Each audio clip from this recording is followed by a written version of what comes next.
সংগ্রামী ঢাকাবাসী এ পর্যায়ে শুভেচ্ছা বক্তব্য নিয়ে আসছেন আমার বাংলাদেশ পার্টির কেন্দ্রীয় নেতা জনাব মোহাম্মদ লুৎফুর রহমান। জনাব মোহাম্মদ লুৎফুর রহমান।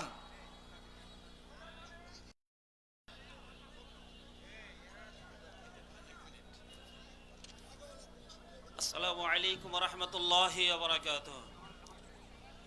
আজকের এই মহাসমাবেশের সম্মানিত সভাপতি, মঞ্চে উপবিষ্ট আমার প্রাণপ্রিয় ভাইরা ও আমার সামনে অবস্থান করছেন সকল ভোটারবৃন্দ, ভাই বোনেরা, আজকে আমরা একত্রিত হয়েছি, জোট হয়েছি আমরা একটি সুন্দর বাংলাদেশ গড়ার জন্য।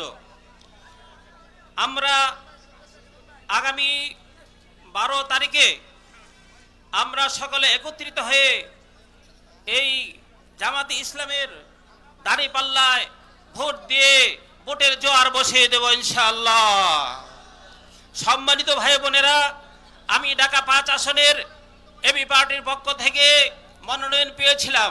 বৃহত্তর স্বার্থে আমি আমার প্রিয় ভাই কামাল ভাইয়ের জন্য আমি আমার আসন ছেড়ে দিয়ে এই দাঁড়িপাল্লায় ভোট দেওয়ার জন্য আমি আমার সকল সংগ্রামী ভাই বোনদেরকে আহ্বান জানাচ্ছি। দেশ বিদেশে যে যেখানে আছেন ওখান থেকেই আমাদের জন্য দোয়া করবেন এবং দাঁড়িপাল্লায় মার্কায় ভোট দিয়ে আমাদেরকে সংসদে বসে ন্যায় বিচার ইনসাফ প্রতিষ্ঠা করার জন্য আমরা এই দেশকে গড়ব ইনশাআল্লাহ।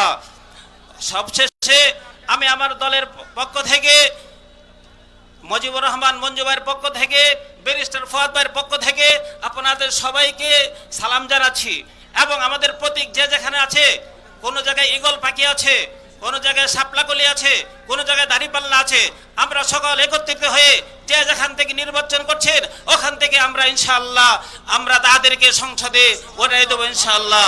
আসসালামু আলাইকুম ওয়া রাহমাতুল্লাহি ওয়া বারাকাতুহু।